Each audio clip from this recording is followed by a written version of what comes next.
আচ্ছা, তোমরা যারা মাত্র 15 দিন পরে ইংরেজি গ্রামারে এ প্লাস পেতে চাও, আজকের ভিডিওটা তোমাদের জন্যই। দেখো, ইংরেজি গ্রামারের কারণে তোমরা অনেকেই আছো, তোমরা ইংরেজিকে ভয় পাও।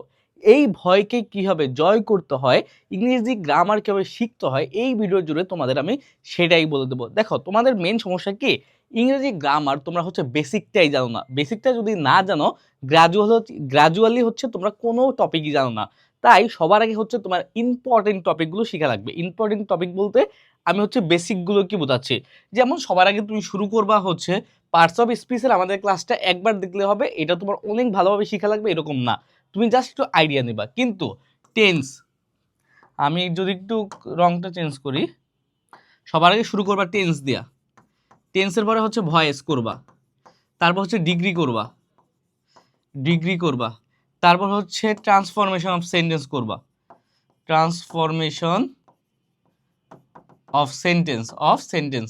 তারপরে কি পড়বা, তারপর হচ্ছে ন্যারেশন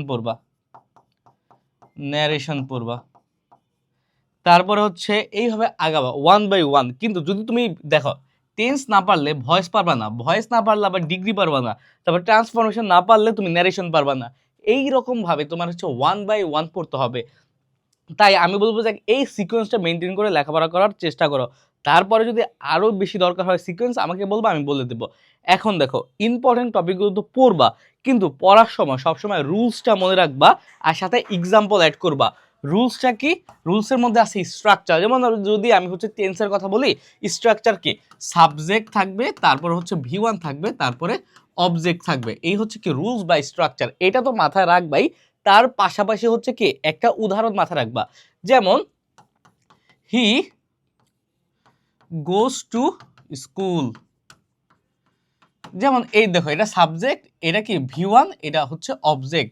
এখন চিন্তা করো, এই যে তুমি যদি প্রেজেন্ট ইনডিফিনিটের স্ট্রাকচারের পাশাপাশি he goes to school, I go to school এরকম একটা এক্সাম্পল তোমার মাথায় থাকে, তাহলে তুমি যদি স্ট্রাকচার ভুলেও যাও, তুমি এটা দিয়ে মনে রাখতে পারবা যে সাবজেক্টের V1 থাকবে, তারপর অবজেক্ট থাকবে। এইরকম প্রত্যেকটা জিনিস তুমি হচ্ছে ভয়েস পড়ার সময় তুমি অ্যাক্টিভের যে স্ট্রাকচার আছে, প্যাসিভের স্ট্রাকচার আছে, প্রত্যেকটা স্ট্রাকচার সাথে হচ্ছে এক্সাম্পল মনে রাখবা। এতে করে তোমার লেখাপড়াটা অর্ধেক কষ্টের হয়ে যাবে, মানে কষ্টই হবে না যদি তুমি স্ট্রাকচারটা বুঝে বুঝে পড়তে পারো। এটা আমি তোমাদের গ্যারান্টি দিচ্ছি। এখন যখনই হচ্ছে তুমি বেসিক গ্রামার জেনে যাবা, তারপর হচ্ছে তুমি উদাহরণ সহ স্ট্রাকচারটা মনে রাখবা, রুলসগুলো তোমার মাথায় থাকবে, তখন হচ্ছে ইনিশিয়ালি তুমি বোর্ড কোশ্চেন সলভ করবা।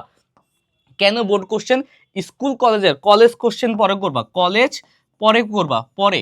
কারণ হচ্ছে কলেজের কোশ্চেনগুলো একটু কঠিন এবং ট্রিকি হয়, একটু এক্সেপশন বেশি থাকে। কিন্তু তুমি যদি বোর্ড কোশ্চেন হচ্ছে কি, এটা হচ্ছে আইডিয়াল, আদর্শ, এই আইডিয়ালটা দিয়ে তুমি সবসময় প্র্যাকটিস করবা।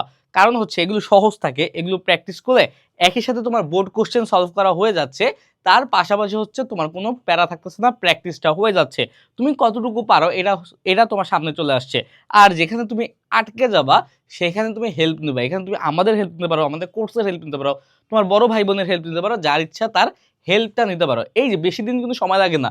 তুমি যদি প্রত্যেকটা টপিকের পিছে একদিন করে সময় দাও, 15টা টপিক কিন্তু নাই যে 15 দিন সময় লাগবে, 15টা টপিক লাগবে না। হয়তো ন্যারেশনে 2 দিন লাগবে, ট্রান্সফরমেশন অফ সেন্টেন্সে 2 দিন লাগবে, সিম্পল কমপ্লেক্স কম্পাউন্ড একদিনই যথেষ্ট। এইরকম করে পড়া লাগবে। এখন পড়ার সময় তোমার কি করতে হবে? অবশ্যই হচ্ছে শর্ট নোট করতে হবে, আর ডেইলি রিভিশন করতে হবে। শর্ট নোটগুলো কেন দরকার? এই যে তোমার হচ্ছে যখন তুমি টেন্স পড়বা, টেন্সের প্রত্যেকটা নোট তোমার জন্য জরুরি।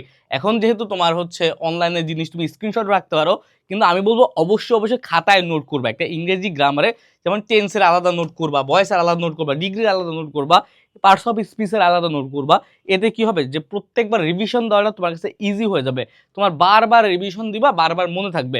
যত রিভিশন দিবা তত মনে থাকবে। একটা সময় এমন হবে যে তোমার কাছে স্ট্রাকচার মনে থাকবে না, তোমার কাছে নিয়ম তোমার মাথা থাকবে না, কিন্তু তুমি দেখলেই বুঝতে পারবা যে এটা উত্তর কি হবে।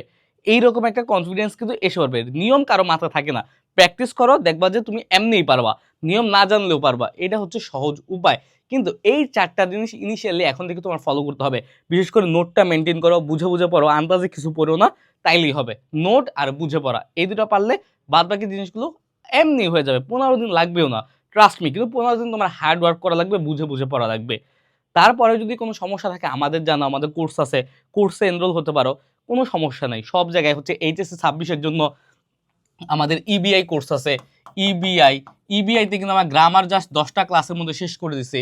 আর যারা ইন ডিটেলস, বিশেষ করে 27, তোমরা 26-এরও ইন ডিটেলস ক্লাস আছে, একাডেমিক টু অ্যাডমিশন কোর্স আছে, সেখানে ইন ডিটেলস ক্লাসগুলো পেয়ে যাবা। না হলে তোমার হোম টিউটর বা কলেজ টিচার বা তোমার বড় ভাই বোন যার কাছে ইচ্ছা হেল্প নিতে পারো।